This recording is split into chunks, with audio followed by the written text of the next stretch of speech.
अस्सलाम वालेकुम दोस्तों, आवां महबूब उमर जो अॼु जी हिन वीडियो में असां सिखंदासीं काइनी मास्टर या सिंधी मास्टर में कस्टम फ़ॉन्ट ऐड करण। जीअं सभई दोस्त इहो चाहिनि था त उहो पंहिंजे मनपसंद फ़ॉन्ट खे सिंधी मास्टर या काइनी मास्टर में ऐड कनि, त हिन वीडियो खे अॻिते ॾिसंदा रहो।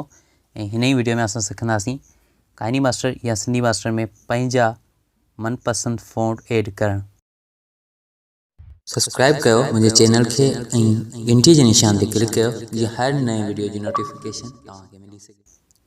सभ खां पहिरीं तव्हां काइनी मास्टर ते जेको कुझु लिखूं था, असां मिसलन कुझु लिखी था वठूं। जीअं आउं लिखां थो साईं ही आहे सिंधी फ़ॉन्ट ऐं उन खां अलावा कारण लिखियो मां। जीअं काफ़ कुतो अक्सर सभिनी फ़ॉन्टनि में कोन हूंदो आहे। असां टोटल जा टोटल फ़ॉन्ट ट्राई करे ॾिसंदासीं, सभिनी में असांखे साॻी रिज़ल्ट मिलंदी, का बि चेंजिंग कोन ईंदी। उन लाइ असां वेंदासीं sinsalamat.com जी वेबसाइट ते, फ़ॉन्ट सर्वर ते, ऐं उतां पंहिंजा मनपसंद फ़ॉन्ट डाउनलोड करे वठंदासीं।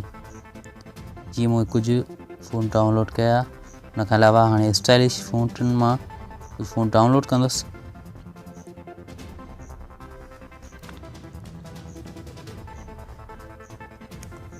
ओके दोस्तों, ये कुछ फ़ॉन्ट डाउनलोड करे तो वठां, कुछ डाउनलोड करे वरता आहिनि।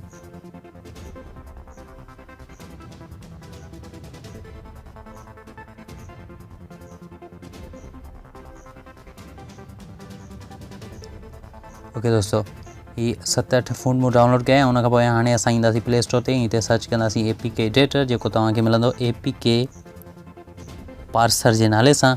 ही तव्हां इंस्टॉल करे वठो, फ्री में आहे। या APK एडिटर प्रो जेको 550 रुपए जो मिले थो, या वरी तव्हां गूगल ते सर्च कयो, छो जो हिन ॿिन्ही एप्लीकेशन जा लिंक आउं तव्हांखे डिस्क्रिप्शन में नथो ॾेई सघां। ओके, हाणे APK एडिटर प्रो सां असां काइनी मास्टर खे एडिट कंदासीं। ओके, हाणे APK एडिटर प्रो सां तव्हां काइनी मास्टर ते क्लिक कयो ऐं फुल एडिट ते क्लिक कयो। ओके, ही कुझु वक़्तु वठंदो। उन खां पोइ तव्हांजो फाइल्स ते क्लिक करण खां पोइ कुझु देरि वेट कयो। ऐं हाणे तव्हांजो अस्टस ते ऐं हेठि जेके काफ़ी सारा फ़ॉन्ट पिया आहिनि, हेठि को B1 जो फ़ॉन्ट आहे, हिन खे तव्हां रिप्लेस कयो ऐं उते वञो जिते तव्हां डाउनलोड करे फ़ॉन्ट रखिया आहिनि। मिसल मूं हींअर डाउनलोड कया आहिनि, उन सां रिप्लेस कंदुसि ऐं हिन खे ओपन कंदो त ही कोन थींदो। ही जेको टिक मार्क वारो खानो आहे, जेको मार्क वारो बटण आहे, इन ते ई क्लिक करे तव्हां ऐड करे सघो था। ओके, 2 ते 3 अहिड़ी तरह तव्हां सभिनी फ़ॉन्टनि खे चेंज करे सघो था। काइनी मास्टर में टोटल 15 फ़ॉन्ट हूंदा आहिनि। या वरी जिन फ़ॉन्टनि खे तव्हां चेंज करणु चाहियो, हिते तव्हां अंग्रेज़ी, उर्दू, सिंधी वग़ैरह हर ज़बान जो फ़ॉन्ट ऐड करे सघो था।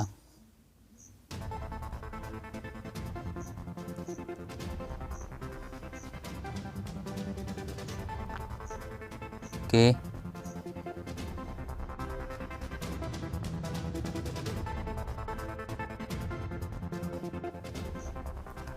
आखिरी फ़ॉन्ट आहे। ओके, ही ऐड करण खां पोइ तव्हां बिल्ड ते क्लिक कयो मथे, ऐं हाणे कुझु देरि वेट कयो। स्टेप 1 ऐं 2 ॿई कंप्लीट थियण खां पोइ तव्हांखे ॿुधाईंदो, तव्हां हिन खे इंस्टॉल करे वठिजो। इंस्टॉल करण खां अॻियां तव्हां फ़िलहालु जल्दबाज़ी करे हुनखे अनइंस्टॉल न कजो, काइनी मास्टर खे, जेसि ताईं ही सेटअप ॿई कंप्लीट थियनि। तव्हां गूगल ते लिखी सर्च कंदो APK एडिटर प्रो, तव्हांखे काफ़ी सारी वेबसाइटूं मिली वेंदियूं, तव्हां उन्हनि तां डाउनलोड करे सघो था इज़ीली, फ्री में। या प्ले स्टोर तां बाई करे वठो, 500 रुपए जो आहे।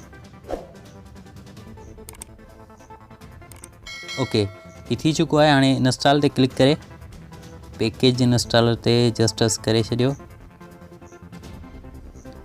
ओके, हाणे इंस्टॉल करण खां अॻियां पहिरीं तव्हां वञो, जेको तव्हांजो पुराणो इंस्टॉल थियल काइनी मास्टर आहे, उनखे अनइंस्टॉल कयो।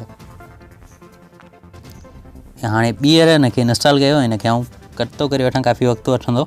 ओके, ही इंस्टॉल थी चुको आहे। ऐं हिन खे जीअं असां ओपन कंदासीं, तव्हां ॾिसी सघो था, असांजो पहिरों को प्रोजेक्ट पयल आहे ऐं उन जा फ़ॉन्ट चेंज थी चुका आहिनि। जी दोस्तों, हीअ तव्हां ॾिसी रहिया आहियो, हुन जा फ़ॉन्ट चेंज थी चुका आहिनि। जेकॾहिं असां ॿियो फ़ॉन्ट रखणु चाहियूं त ॾिसो, वाह ज़बरदस्त। ऐं टियों फ़ॉन्ट रखणु चाहियूं त हीअ ॾिसो। हालांकि हिननि फ़ॉन्टनि ते तव्हां नाला नथा लिखी सघो, बाक़ी फ़ॉन्ट चेंज करे सघो था मोबाइल में। वधीक तव्हां उहो वीडियो न आहे ॾिठी त कंहिं एप्लीकेशन खे मॉडिफाई कीअं कजे, त उनजो लिंक वीडियो जे आख़िर में मिली वेंदो तव्हांखे, या वरी आई बटन में तव्हांखे ॾेई थो छॾियां। अमेज़िंग यार, हीअ ॾिसो केतिरो ज़बरदस्त फ़ॉन्ट आहे। ओके दोस्तों, ही हुई अॼु जी वीडियो। उम्मीद आहे तव्हांखे पसंदि आई हूंदी। वधीक अहिड़ियुनि वीडियोज़ जे लाइ मुंहिंजे चैनल खे ज़रूरु सब्सक्राइब करण सां गॾु घंटीअ जे निशान ते क्लिक कंदा। ऐं जेकॾहिं हिन वीडियो खे तव्हां लाइक न कयो त लाइक करे दोस्तनि सां ज़रूरु शेयर कंदा। ऐं मूंखे पंहिंजी राय कमेंट्स में ज़रूरु ॿुधाइजो। मां मिलां थो अॻिए वीडियो में। तेसीं ताईं ॾींदा इजाज़त। अल्लाह निगहबान।